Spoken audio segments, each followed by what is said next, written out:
Hi everybody, welcome back to week 4 of CAD 1134. Today we're going to conclude our work with 2D before we get into 3D. And so far we've been making fictitious drawings. Today we're actually going to dive into making something that is real, something that is tangible and would be exactly in line with what you would see in industry. Okay? And so we don't have a whole lot of lecture this week because we're going to spend almost all of our time actually drawing this box. I'm going to show you some techniques for drawing, and then we're going to have a homework assignment. Okay. If you haven't done so already, please take a few minutes to do quiz number 3.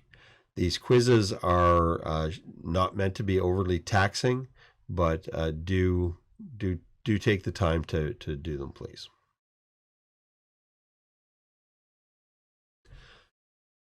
So today's assignment is due in 2 weeks. It's not due next week, and that's because in week 5 we're going to have our first test. This test is going to be everything that we've covered to date, so not including anything we really do today, and that's because you won't have feedback from me by that point. There is a written portion, so there will be some quiz questions, and so you know the quiz questions come directly from the quiz pool. I haven't created any new questions, so they're randomly picked from the questions that you've seen already. But you will have to draw something, and drawing that object or scene is the bulk of your marks. And so the best way to study for this test is to actually do your homework. Okay, get used to drawing, and you'll find the test quite easy.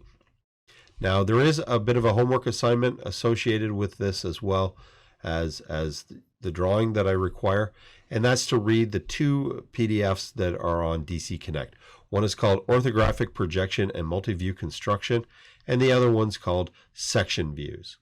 We're not going to cover this in class because I want to spend our time actually drawing, but I do want you to read through and understand what the terminology is and how you might create these in 2D.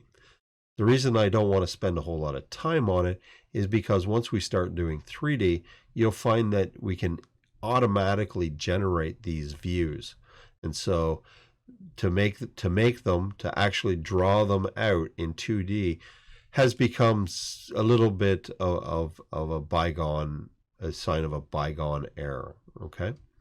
And so without further ado, let's get into actually making our drawing. All right. Okay, so what are we going to draw today? This is an electrical box. It's from Hammond. You can purchase this or very similar to it, and these are used all the time in electronics or in the industrial electrical scenes so that you can put some components in here. This would be a great little box to put in a small circuit board or a sensor.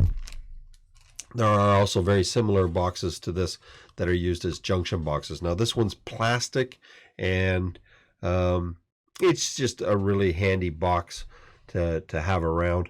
I have several boxes that I keep on hand, not intentionally for stock, but just as a course of collections over the years of things that you order 2 or 3 and you only use 1.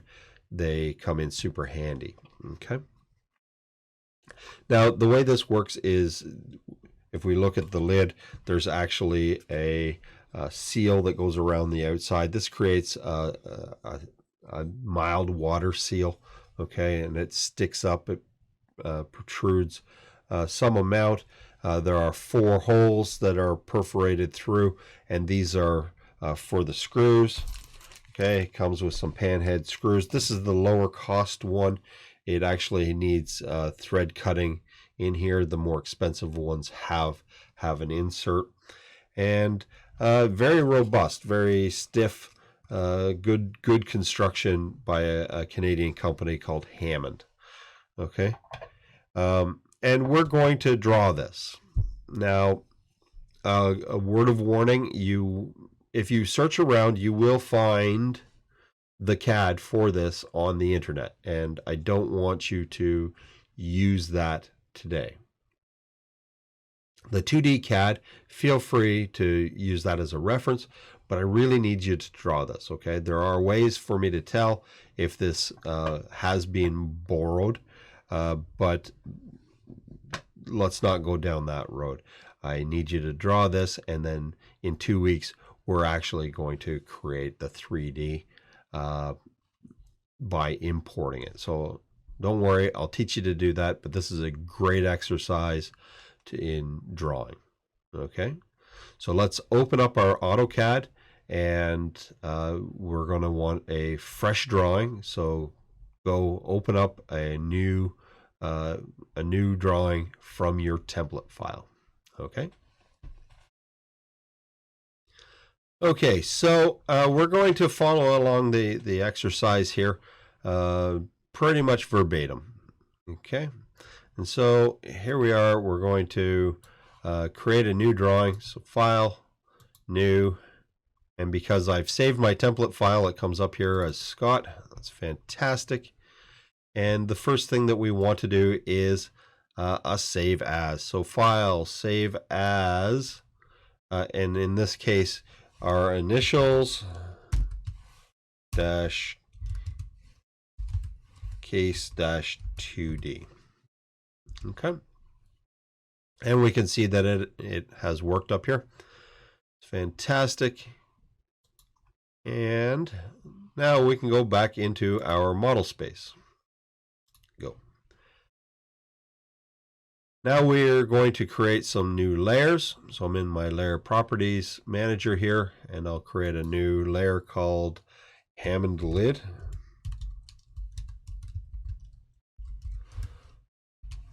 Okay.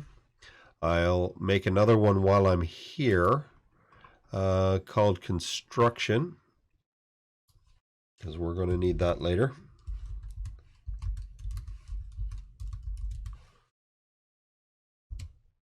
And why don't I change the color to green? Okay, and I'll make that my current layer. Okay.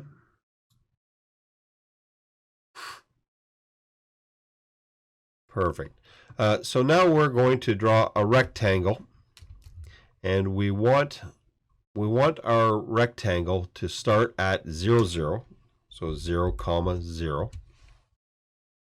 And the other corner is going to be 5.177 by 2.61. Where do these dimensions come from? Well, from the PDF drawing, and anything that I couldn't find there, I did us a favor and actually measured. It's nice to have a reference. Now that we have our rectangle, we're going to use the offset command. Okay, we haven't used that in a week or so, but there you go, offset. And the offset distance is going to be 0.323. Okay, and we're going to grab this and we're going to offset it to the inside. All right. Next, we want to add some fillets. The fillet that we want has a radius of 0.118, which happens to be 3 millimeters. All right. And we're going to fillet the 4 outside corners.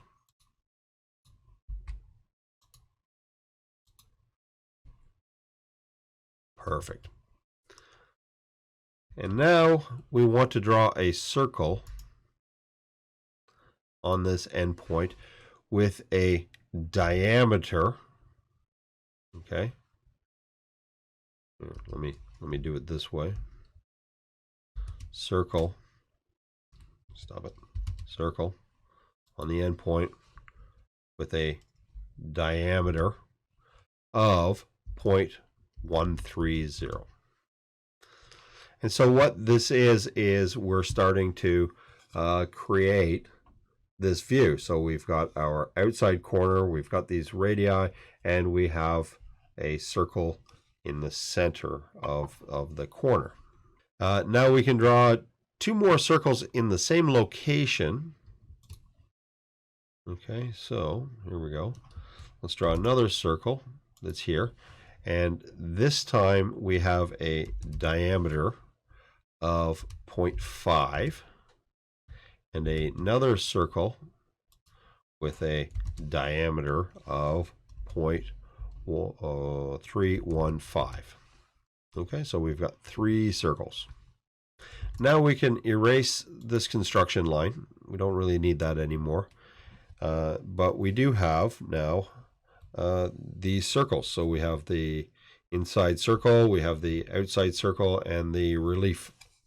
Okay. And the next thing that we do is we can create another offset. We need to offset it twice. Okay.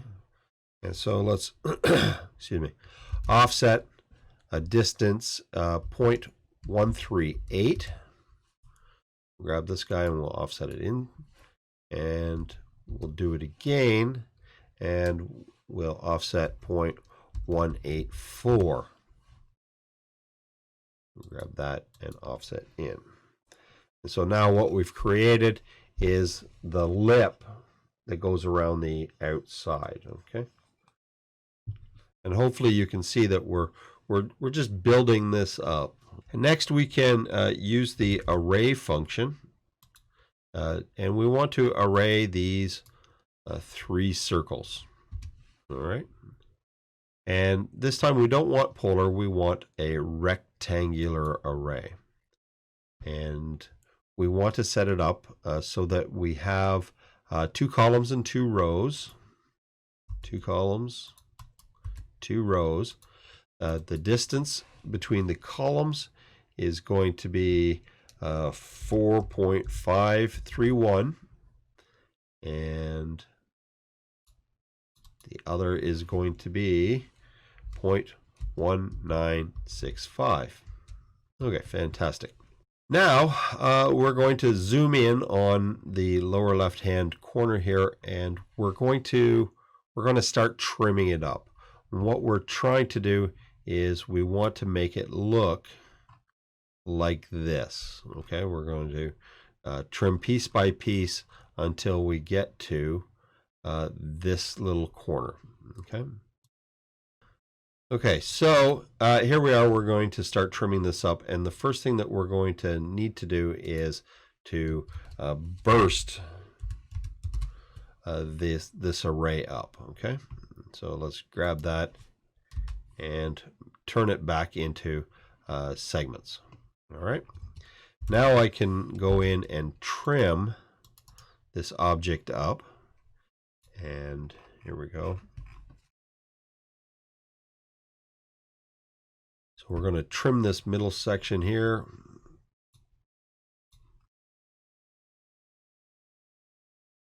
Like so.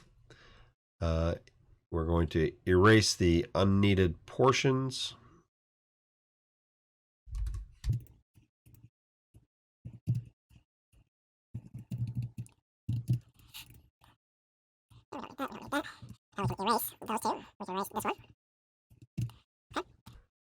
And then we can draw a couple line segments.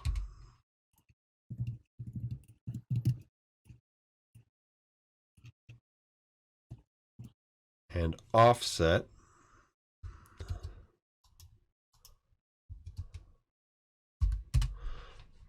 0.046.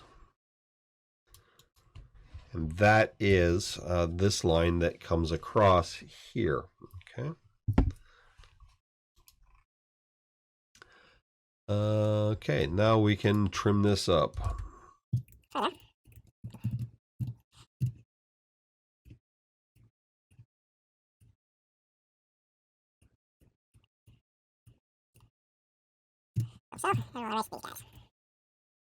All right.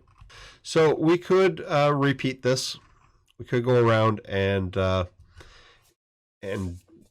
do this for the other three corners, but I hope that you recognize the lines of symmetry here. There's actually two of them.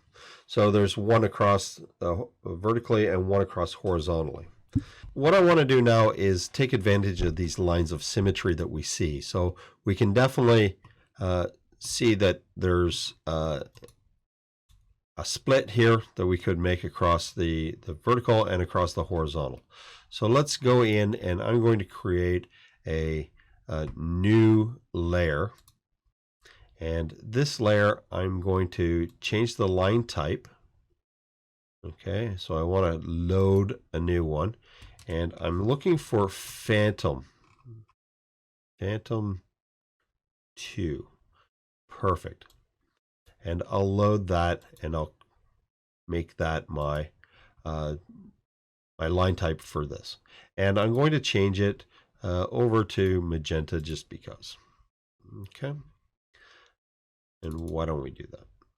We'll make that our current layer. I'll close that. And I'm going to draw a line that is, so shift and right click from the midpoint here to the midpoint here. And another one that again goes from the midpoint here to the midpoint here. All right. And we'll need to burst or explode these three rectangles. Oh, I'll have to explode it. My apologies. Okay, so now we have entities. We can go ahead and trim, and I'm just going to select these as my trimming items. I'll press Enter, and I can quickly remove these. I can then go back and erase the objects I don't need. Now mirror these objects back into place. And of course, being careful not to pick up my construction lines here. Perfect. Okay. And we can leave these guys in here for now. But one thing that we would want to do is to go back into our into here, and we'll turn on our Hammond box lid. That'll become our new layer. But we want to turn off these construction lines. And the reason being is I want to simply window everything and move it onto layer Hammond lid. Okay. Let's go back to our construction, and we can continue on when you're finished. Okay, so as you can see, the top of the box looks pretty darn close. We can live with this. Okay, it's a great representation of our box. So now we want to take a look at the side of it. Looking at the top only, you would have no idea whether this was 1 centimeter thick or a meter thick. There's no way to tell. And so what we need to do is give some representation of how thick is this. Okay, and so what we're going to do is we're going to continue drawing here. I'm going to draw a line, and I want to go from the end point here, and I'm going to turn on my orthographic, and I'm just going to come down and across somewhere random. Okay, I'm going to turn back on my center lines, and I'm going to grab this guy. I'm going to pull him down here somewhere. All right. Perfect. Okay, so now we've created this, and what these two lines represent are the side here and the edge here. Okay, and when we look at it, we can see that the line here would need to be represented down here as well. So why don't we grab that line?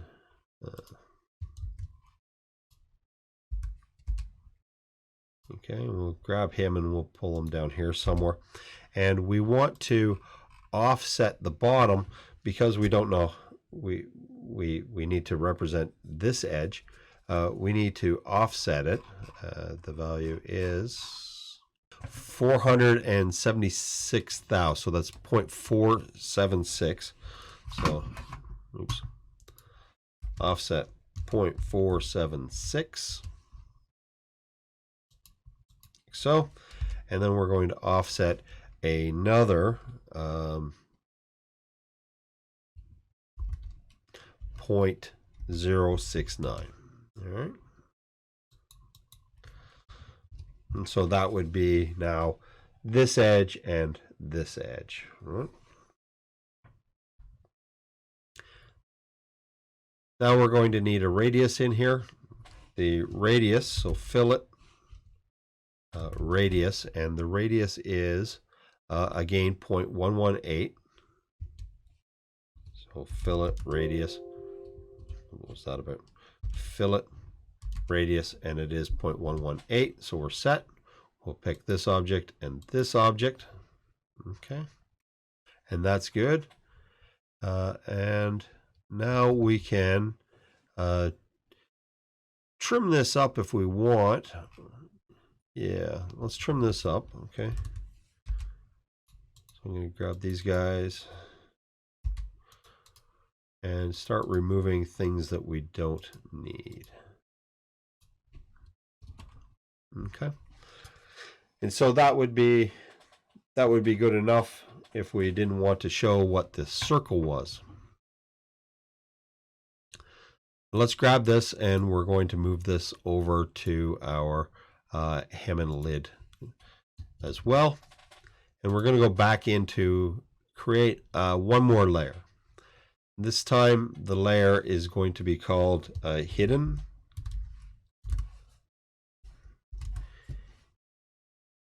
Wow, spelling's horrible today, isn't it? Or typing anyway.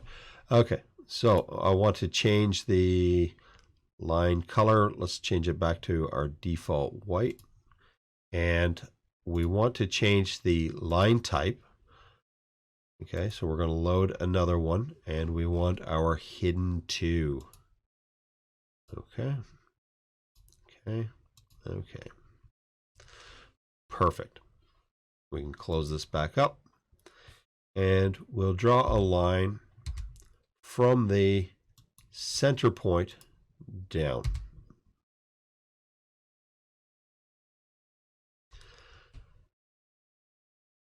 And so you can see what we're trying to do is we want to illustrate this countersunk hole for the screw.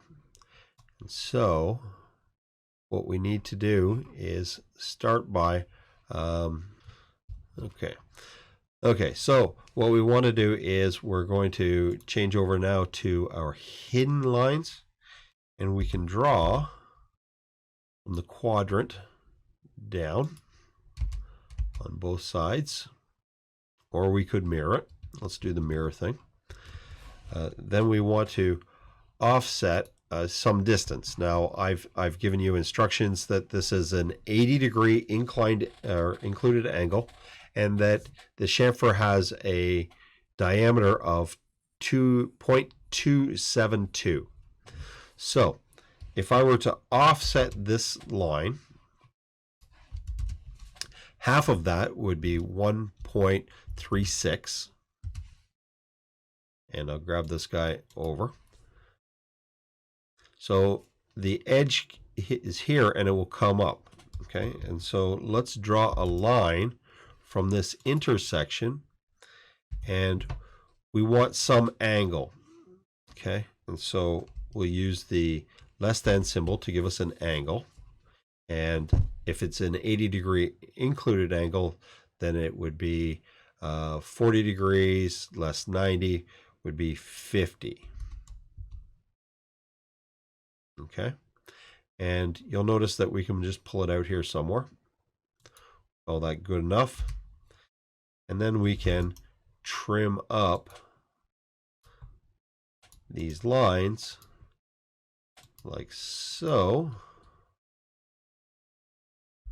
Mirror the two hidden lines like so, and erase the construction lines. We can now mirror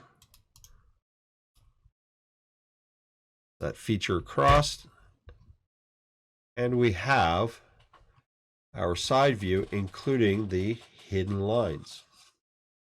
So the next thing to do is we want to go down to our drawing here tab, our drawing tab, and we want to right click and rename this. In this case, we want to rename this to lid-drawing. Okay. So here we are. We've got our view. I'm going to take this, go into my model space. I just did that by double clicking, but you can click the tab down here. And I'm going to move it over here somewhere. And down here in this corner, I want you to change your scale here and actually make it 1:1. All right. And you can drag this over to a position where you're happy, and when you're finished, lock down your view. Okay, this means that you can no longer move it unless you turn that off, and that's fantastic. All right. So at this time, it's a good point to make sure that you set your scale. Now that we have a fixed scale, you can set it to 1 to 1, and we can put today's date in, make sure everything else is done. Part number again, so today would be SLC dash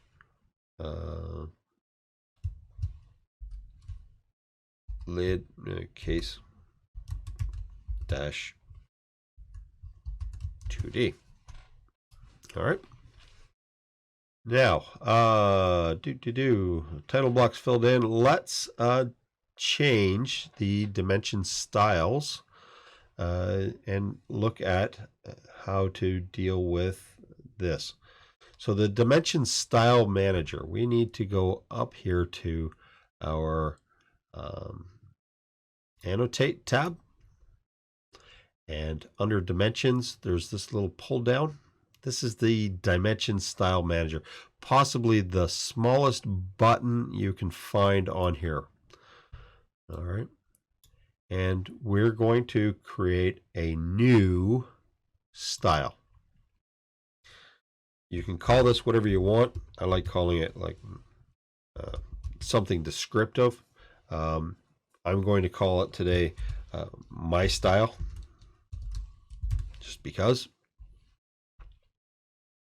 And we have a couple choices. We can start with the standard or the ISO, but we're just going to stick with the standard for now. And we'll say continue. Okay. Now in here we have a lot of options. This is a very powerful toolkit. And what we're going to do is we're going to start in the primary units. And what we want to do is we want to change the precision from 2 decimal places to 3, which is kind of standard for imperial drawings. All right. And we want to make sure that the leading zero suppression is turned off. Okay. If you turn that on, what it will do is any place that you have a leading zero like this, it'll get rid of it. The reason I like the leading zero is it helps bring notice to the decimal point. All right. Now, under alternate units, this is how we would end up having both metric and imperial. And so we want to turn on our alternate units. And we want to make sure that it is the default, which is 25.4, which is the multiplier. Okay, so what that'll do is it will take this unit, for example, 1.01, and multiply it by 25.4, which will give you millimeters. All right.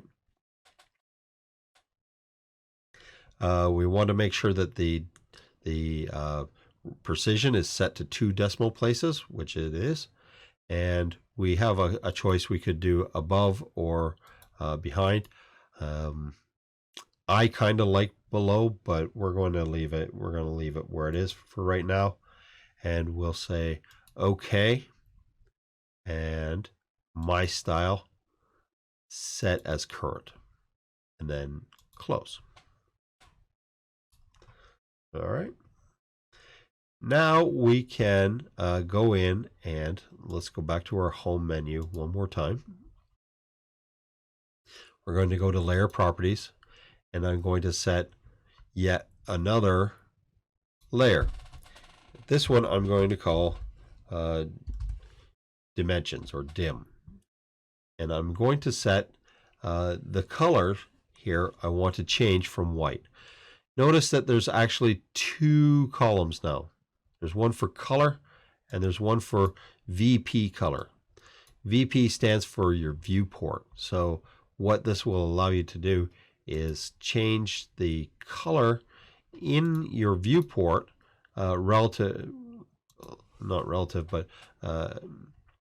it'll allow you to change the color in your viewport rather than in your model space. So for example, even if I go back to my model space here and I draw a circle, let's change here we go, back into dim.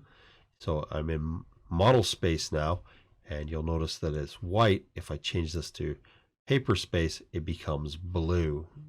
Okay. So let's put a couple dimensions in. Okay, the automatic dimensioning is okay, but you'll find that it tends to be a bit of a pain sometimes. And so the best technique for me is to always decide what kind of dimension I would like to put on this. So in this case, I'd like a dimension that shows the absolute width of my part. I also have my line style is set wrong. So let's go back to our layer properties menu and change this from hidden. We'll change this back to continuous. Okay. And this is the beautiful thing about using dimension, or about using layers properly, is we can go back and change things quite easily. Okay. So back to annotate. We'll get some more linear dimensions. Here we go. I'm going to move this. I'm going to put a dimension here, center. And you notice it's wanting to jump around on me. If it's doing that and you want to pick something specific, remember you can use your object snaps. So shift and right click to pull up this menu. And here we go. I'll keep throwing a couple more dimensions at this. Often you'll find that zooming in a little bit also helps.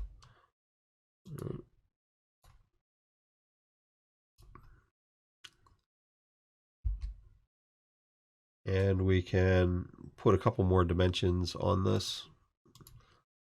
Not too awfully worried about it.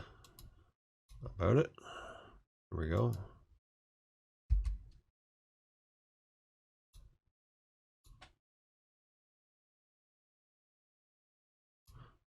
Okay, so we've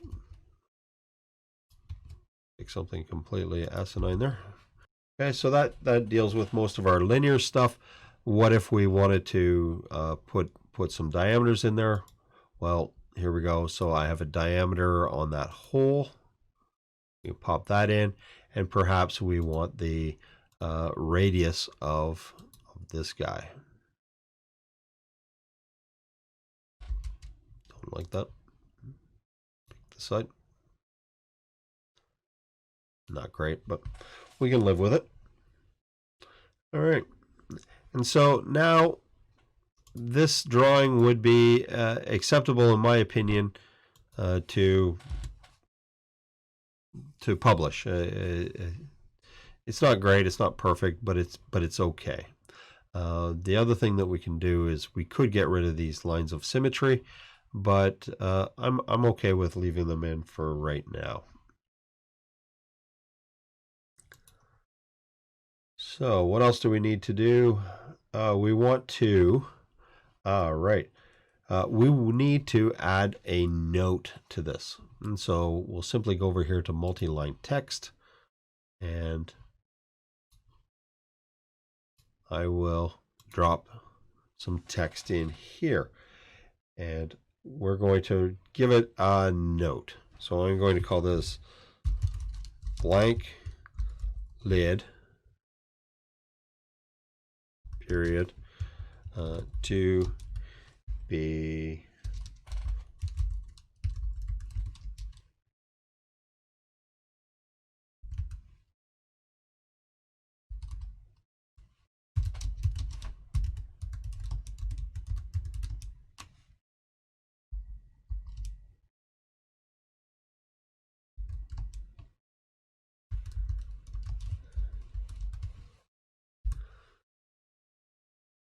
okay. So simply type up a little note, we'll pop it in, and you can always move this around. You can actually go back with the multi-line and edit it. And so this is fantastic. And so this revision can be set to 0 for now, because it's going to get changed later. So last week we talked a little bit about revisioning and how it was important to keep that up to date. Today we're actually going to drop in a revision table. Okay, so these revision tables are a way for us to keep track of what's going on with our drawing. And the way to do that is actually with the table menu. All right. And in this case, we want to have, let's keep it fairly simple. We're going to have a title, a header, and one column. Okay, so data rows 1. No, we want our data columns 5. No, we don't need 5. We need 3 columns, 1 data row, and we'll say OK. And I'm going to place this here, just randomly. Okay, so I'm just going to call this revision.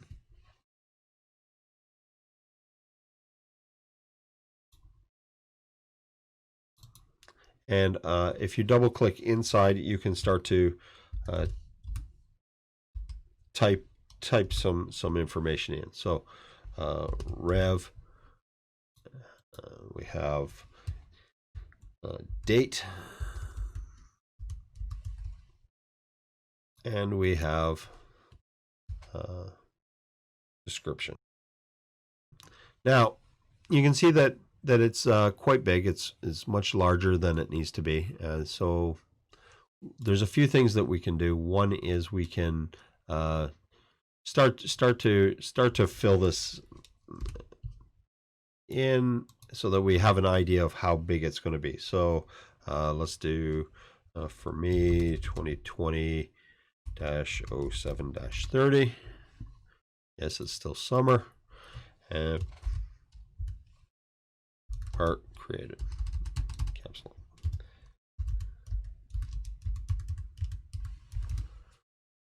Okay, so we can see that I have some extra space here. So let's grab these little guys and we'll pull it in so that it's going to fit. We don't have a lot of extra space. Too far, Scott, too far.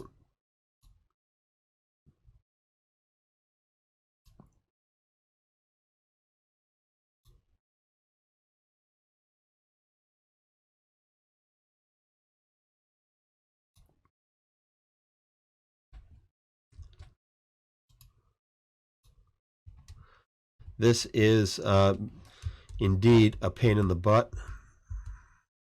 Okay, I wish there was a better way to do it. There we go. That looks better. But it is what it is. Okay. Okay, I don't like this column. I want to get rid of it. So what I want to do is I'm going to click on it. Then I'm going to right click. I'm going to go down to my rows and I'm going to delete this row. All right. Then I'm going to move this object and I'm going to pick this corner and I'm going to place it here. But it's way too big. And so the easiest way to deal with this is to actually scale. So SC is the shortcut. I'll grab my icon, use my corner as my reference point, and I'll pull it out to about 0.5. As a matter of fact, we will make it exactly 0.5. All right. And so if we wanted to create another row to this, say we have revision 2, in this case, I guess it would be revision 0. We could right click on here, left click and then right click, go to rows and then insert a row below. Okay. And you can do that over and over and over again. Okay. So easy peasy. This is our lid. I'm happy with that. So we can absolutely run with that and call that good enough. I would like you to save this and upload it to the Dropbox as part of your assignment. So now that we have the lid done, that's fantastic. We want to move on to the actual homework assignment, which would be to draw the bottom.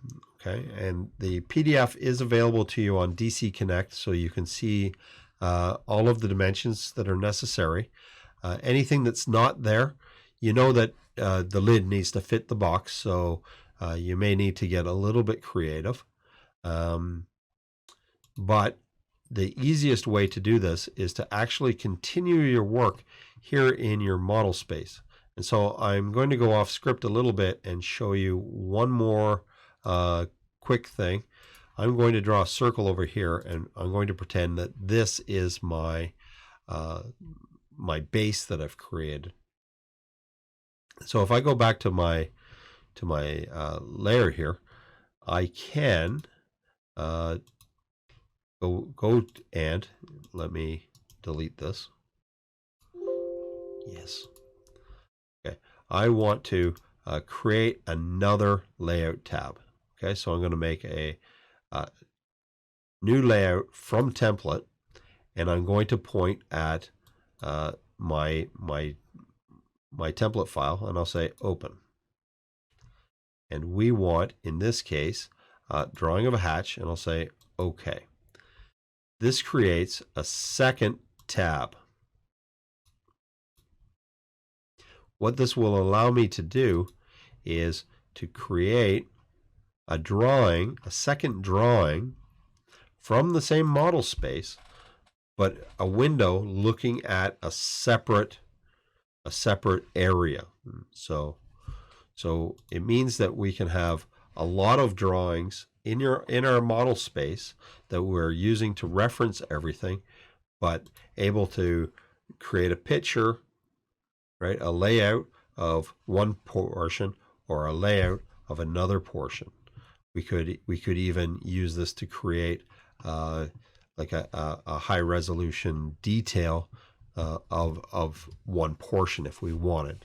We'll get into that, how to do it properly later, but the idea is that you can look at the whole or as a piece. Okay. If you have any questions, please email me.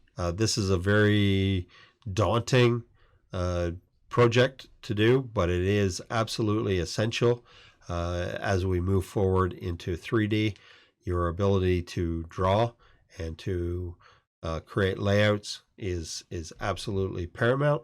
So please take your time, but do it. Do the work. Don't wait 2 weeks. This is, again, how you study for the test next week. So do absolutely dig